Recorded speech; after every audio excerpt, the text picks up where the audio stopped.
Hello students, today we will discuss Laplace transformation of some more functions. The very first function that we will consider is find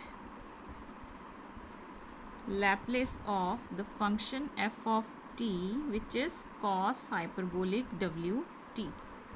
Find the Laplace of the function cos hyperbolic wt, where it is given that w is mod of w is less than s. Mod of w is less than s. So here we need to know two things. सानू दो चीज़ां पता होनियां चाहिए ने. We know what is the Laplace of any function. You may always rewrite this definition. इनू तुसी हमेशा ही लिखना है. No problem is there in writing it again and again. ये तुहानू memorize ही होएगा. Also, what is a cos hyperbolic wt, and cos hyperbolic wt is e raised to power wt plus e raised to power minus wt divided by 2. So now what will be the Laplace of cos hyperbolic wt?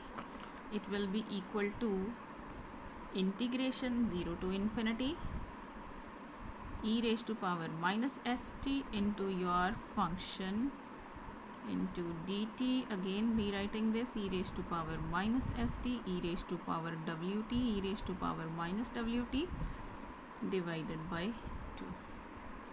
So further we may write it as 1 by 2 ਆਪਾਂ common करें integration 0 to infinity e raised to power minus st minus common कर लिया ਆਪਾਂ इस दे अंदरों e minus wt and plus e raised to power minus common करिए s plus wt dt. Now integrate this factor. is the integration करांगे तो क्या आएगा e raised to power minus of s minus wt divided by minus of s minus w plus e raised to power minus of s plus wt divided by minus of s plus w, where t is varying from 0 to infinity. So when we will substitute infinity, it will become 0 0 की बचेगा साढ़े कोले minus of e raised to power 0 will be 1, so we will be left with, ठीक है जी, note it very carefully. Is it okay? We are using here two values, that e raised to power minus infinity is 0, e raised to power minus 0 is 1. So we are getting 1 by 2 A minus minus साडा plus हो गया, S minus W, ए minus इत्थे shift हो गया, ठीक है जी, ए minus minus plus हो गया, लेट मी सी, ठीक है, ए वाला माइनस भी प्लस हो गया. So this will be equal to 1 by 2, take LCM here, s minus w, s plus w, cross multiply s plus w, s minus w, w and w will cancel out, it will become 2s divided by 2. Use the formula a minus ba plus b s square. 2 and 2 cancel out, so what is our formula? Therefore Laplace of cos hyperbolic wt is s divided by s square minus w square. Remember this formula, ठीक है जी. So now we will discuss find Laplace transform of f of t, which is t raised to power n plus 1, where t is greater than equal to 0. So how to proceed in the similar manner? We know that Laplace of any function is integration 0 to infinity e raised to power st into ft dt.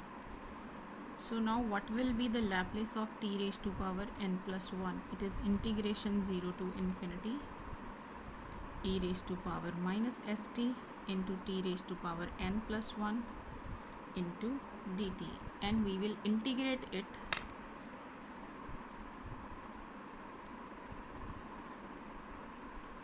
integrate it by parts, taking this to be the first function and it to be the second function, क्योंकि असी integration की rule use करना होंदा eyelet. Eyelet मीनस ये exponential function है e raise to power form दे and it is a algebraic function. So ये साडा फर्स्ट फंक्शन बनेगा एंड एक्सपोनेंशियल नूं असी सैकेंड टाइम ते लैके चलना। So taking the first function as such, integrating with respect to second function, limits of integration minus derivative of first function, integration of second function, ठीक है जी। so this will give us e raised to power minus infinity ਨੂੰ ਅਸੀਂ directly substitute नहीं करांगे। why?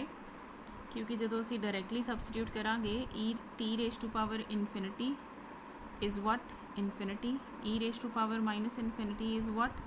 0. What will be infinity into 0? A factor ने बनना है infinity और इस फैक्टर ने बनना है 0.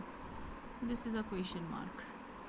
So इस करके असी इसनू लिखांगे limit of t tends to infinity, t raised to power n plus 1 e raised to power minus st divided by minus n. 0 च कोई प्रॉब्लम नहीं है। t 0 into 0 is a 0 into 1 is a 0, ठीक है। इत्थे t की जगह ते 0 सबस्टिट्यूट करांगे then what will happen, next जी साडी लिमिट आऊगी इट विल बी t की जगह ते 0 हो गया and e raise to power 0 divided by minus s. ये माइनस माइनस साडा प्लस हो गया, कॉन्सटेंट असी बाहर कर लिया, ठीक है। अपने को बचा t n e raise to power minus s t into d t. इस लिमिट में असी सॉल्व करना है हुण। S is independent of t, can be taken outside. So ये बने अपने को limit t tends to infinity t raise to power n plus 1 e raise to power s t. ये फैक्टर साडा कैंसल आउट हो गया, 0 ही बन गया। एन प्लस 1 बाई एस, इससे फिर तो बाई पार्ट्स लग गया, first function second function. First function as such, integration of second function,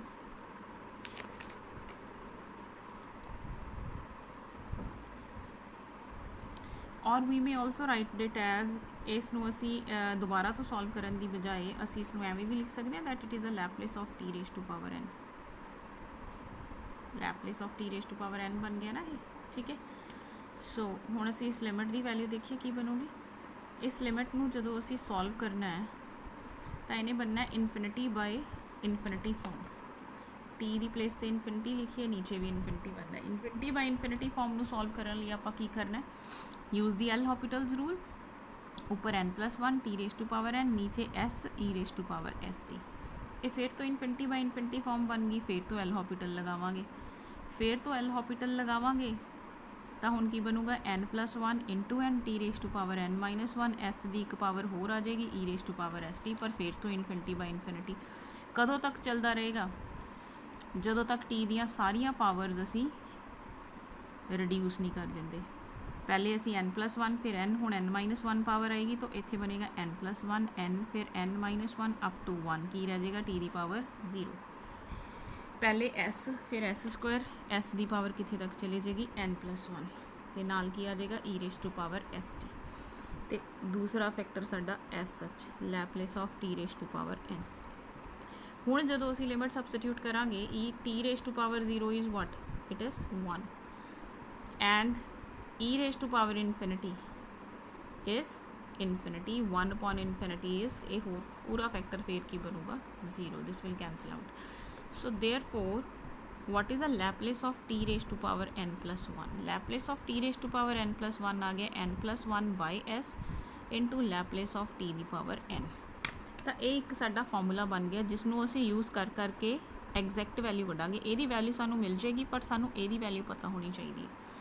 so we will reuse this value again and again, इनू असी दोबारा तो यूज़ करते हैं।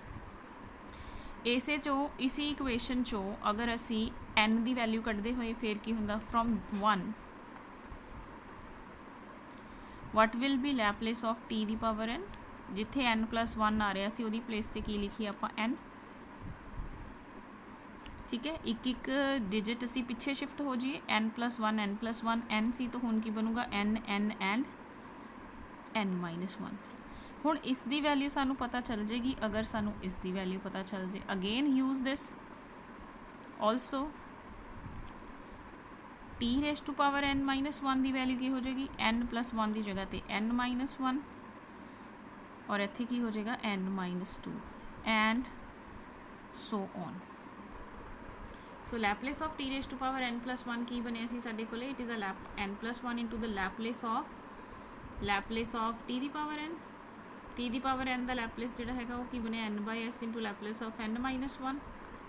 रीराइटिंग दिस एंड फाइनली असी कितने तक जावांगे when T raise to power साडे कोले रिड्यूस हो के कितनी बन जे 0।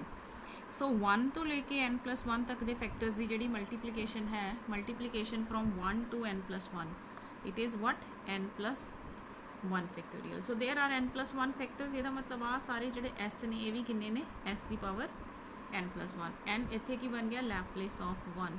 तो लैपलेस ऑफ वन का फॉर्मूला असी पहला देख लिया सीगा ना what is the formula for Laplace of one that is 1 by s। तो फाइनली साडा फॉर्मूला बन गया n plus one factorial s raise to power n plus two. So this is our formula that the Laplace of t raised to power n plus 1 is n plus 1 factorial divided by s raised to power n plus 2. So remember this formula. Remember this formula.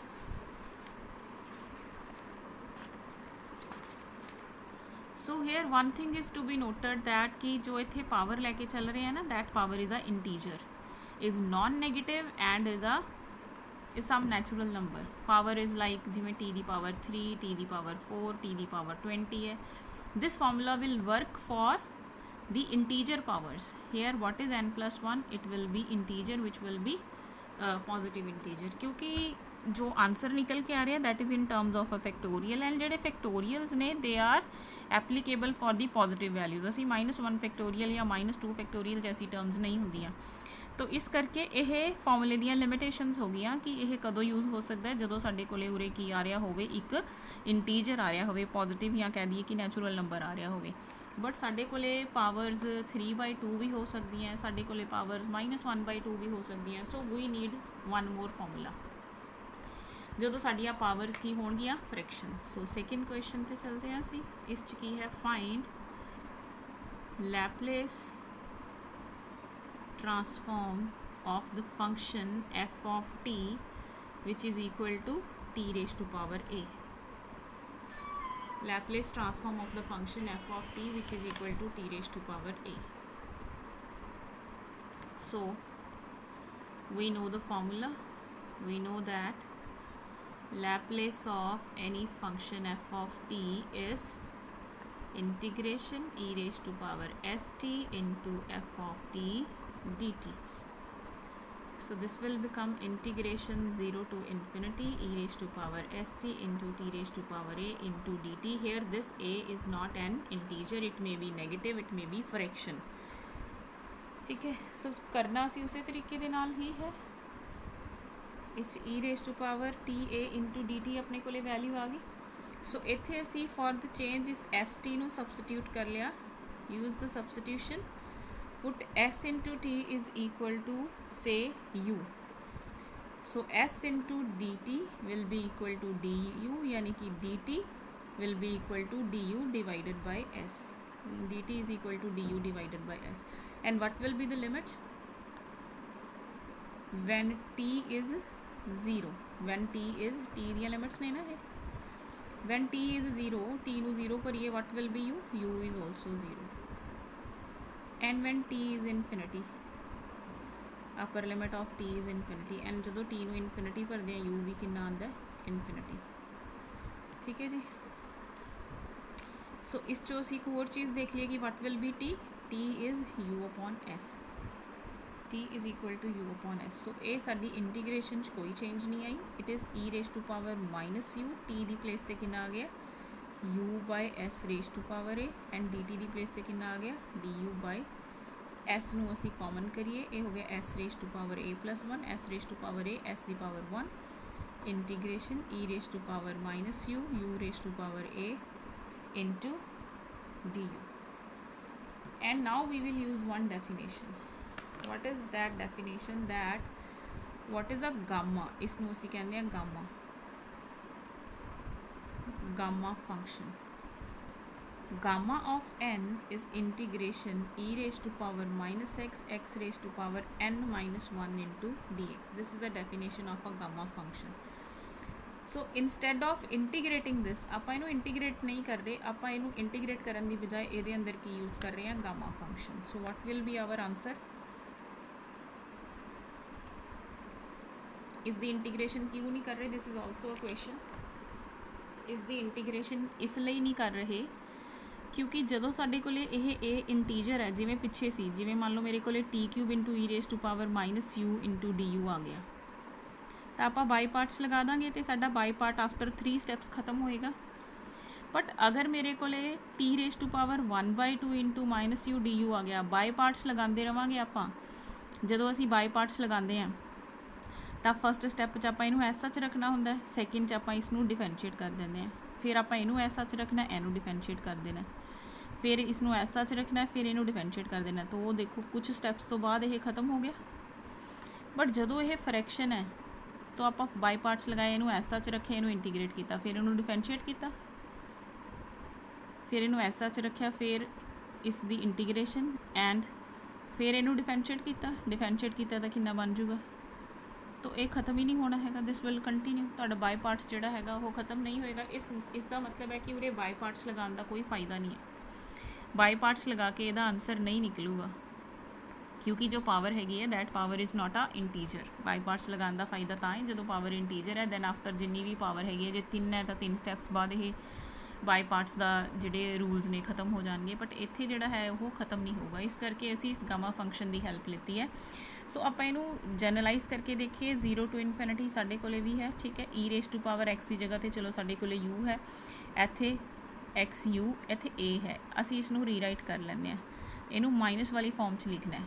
n-1 होवे तो आपां नूं gamma n लिखते हैं, तो इसनूं असीं लिख लैंदे हैं e raise to power minus of u raise to power a+1, इनू मैं a+1 इकट्ठा लिख लिया, n-1, no problem is there, है तो ए ही, this is a. Now I can apply the definition. देखो हुण डेफिनेशन अप्लाई करिए कि अगर उरे n सी तो आपां उहनूं गामा n लिखिया, n-1 तो आपां गामा n लिखिया, तो साडे कोले की आएगा gamma of a+1 divided by s raise to power a+1। So this will complete our proof that the Laplace of t raised to power a is gamma of a+1 divided by s raised to power a+1. Here we need to know what are the values for gamma. So remember that जो gamma of 1 होएगा that is 1, gamma of a+1 ਨੂੰ अगर खोलना है तो ये हो जाएगा a into gamma of a। जिदा असी फैक्टोरीयल ਨੂੰ खोलते n factorial is n into n-1 factorial, इस तरीके नाल खुलदा। तो गामा जिहड़ा हैगा वो हुंदा gamma of a+1 is a into gamma of a। इसी तरीके नाल इनू फिर तो खोलना तो यह आ जाएगा a-1 into gamma of a-1 and ये रिड्यूस होंदा रहेगा अगे अगे, ठीक है।